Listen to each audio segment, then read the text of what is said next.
Hello everyone, I'm Dr. Shaun Bond from Smile Signature Dental Clinic, Kolkata, and welcome to my YouTube channel. আজকের বিষয় warranty on dental treatment. আমাদের ক্লিনিকে আসা পেশেন্টদের most common একটা প্রশ্ন হলো যে ডক্টর এই যে ট্রিটমেন্টটা করছেন এটার ওয়ারেন্টি কতদিনের, ট্রিটমেন্টটা কতদিন চলবে বা কতদিন থাকবে।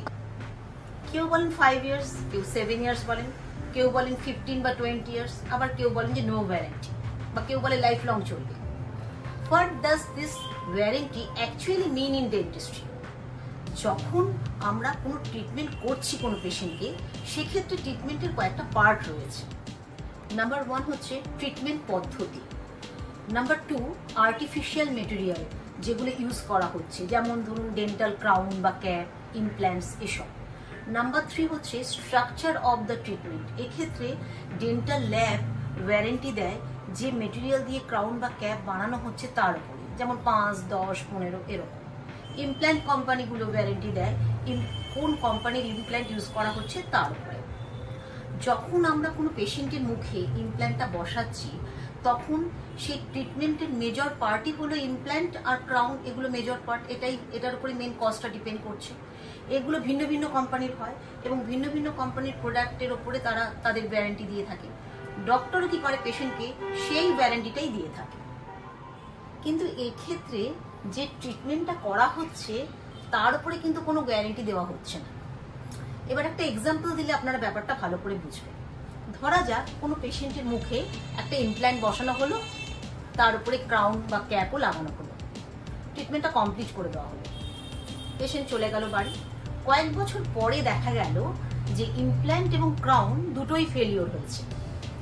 যেহেতু ওয়ারেন্টি পিরিয়ডের মধ্যে রয়েছে, সেহেতু ইমপ্ল্যান্ট কোম্পানি কি করবে, নতুন ইমপ্ল্যান্ট আবার দিয়ে দেওয়ার জন্য রেডি।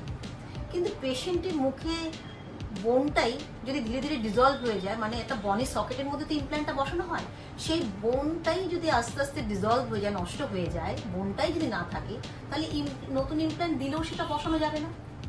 ক্রাউনটাও হয়তো ফ্র্যাকচার হয়ে দুটুকরো হয়ে গেল। ডেন্টাল ল্যাব যেহেতু ওয়ারেন্টি পিরিয়ডের মধ্যে, ডেন্টাল ল্যাব নতুন ক্রাউন দিতে রেডি। কিন্তু এক্ষেত্রে যেহেতু বোনটাই ডিজলভ হয়ে গেছে, ইমপ্ল্যান্টই বসানো যাচ্ছে না, তো ক্রাউনটা কোথায় বসাবো? কাজেই ওয়ারেন্টির কি দাম রইল? এরকম ওয়ারেন্টি পেয়েও তো কোনো লাভ হলো না পেশেন্টের। কিন্তু অ্যাজ এ ডক্টর আমি বলবো যে ওয়ারেন্টির দরকার আছে, কারণ এই ওয়ারেন্টি পেশেন্টের থেকেও একজন ডক্টরের কাছে কিন্তু বেশি ইম্পর্টেন্ট। কারণ এই ওয়ারেন্টি থেকেই ডক্টর কিছু জিনিস শিখছে। Number 1 experience failure, number 2 grow from this failure, number 3 understand better of what the patients complain. Actually failure বলে কিছু হয় না, এটা একটা অ্যাবসলিউট টার্ম। কিছু ইস্যুস হতে পারে, কিছু প্রবলেম পেশেন্ট ফেস করতে পারে। এই প্রবলেমগুলো নিয়ে পেশেন্ট যখন ডক্টরের কাছে আসে, তখন ডক্টর সেই প্রবলেম থেকে কিন্তু নিজেকে শিক্ষা দিতে পারে যে কি কি প্রিকশন নিলে ফিউচারে এই সমস্ত প্রবলেমগুলো আর ফেস করবে না পেশেন্ট। কাজে এই ফেলিওরগুলো ডক্টরের জন্য খুবই জরুরি, যাতে নেক্সট টাইম ডক্টর সেইভাবে ট্রিটমেন্ট প্ল্যান করতে পারে। এই ধরনের ফেলিওর তখনই পেশেন্ট এড়াতে পারবে যখন রেগুলার ফলো আপ করাবে পেশেন্ট। একটা বড় ধরনের ট্রিটমেন্ট করা হচ্ছে পেশেন্টের মধ্যে, ক্রাউন অ্যান্ড ব্রিজ, অনেকগুলো দাঁতের ক্রাউন অ্যান্ড ব্রিজ বা ইমপ্ল্যান্ট, এরকম কোনো একটা বড় ট্রিটমেন্ট হওয়ার পরে পেশেন্টকে রেগুলার ফলো আপে আসা উচিত। এভরি 6 মান্থ বা ইয়ারলি একবার করে আসা উচিত। পেশেন্ট যদি রেগুলার ফলো আপে আসেন, তাহলে অনেক বড় বড় ফেলিওর কিন্তু আটকে দেওয়া যায়। যেমন ছোট ছোট ট্রাবেলগুলো যদি পেশেন্ট ডক্টরের সাথে শেয়ার করে, তাহলে সব দিক থেকেই ভালো। যেমন ধরুন আমি সবই খেতে পাচ্ছি ডক্টর, কিন্তু খাবারগুলো ভালো করে চিউ করতে পারছি না, কিংবা ডক্টর আমি মুখে একটা অন্যরকম স্বাদ পাচ্ছি, কিংবা টাং দিয়ে ফিল করছি যে দাঁতটা কেমন যেন রাফ লাগছে, আবার দাঁতটা যেন অল্প অল্প নড়ছে মনে হচ্ছে।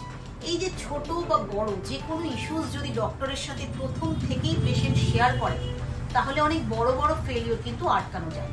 আর এটাই হলো ওয়ারেন্টির একটা বড় দিক। আলটিমেটলি এটা আপনার বোন, আপনার দাঁত, আপনার ইমপ্ল্যান্ট, আপনার ক্রাউন অ্যান্ড ব্রিজ।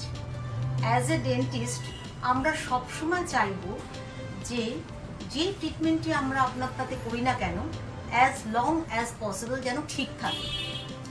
যেমন ইমপ্ল্যান্টে যে কোম্পানির ইমপ্ল্যান্ট ইউজ করি না কেন সবই টাইটেনিয়ামের। আমাদের যখন বোন ফ্র্যাকচার হয়ে যায়, মানে হাত পা ভাঙলে যে টাইটেনিয়াম রড ইউজ করা হয়, এটাও সেম। কাজে এক্ষেত্রে ফেলিওরের তো কোনো প্রশ্নই ওঠে না। কিন্তু এর পরেও যদি ফেলিওর হয়, তার মানে এই নয় যে সবসময় ডক্টরের দোষ।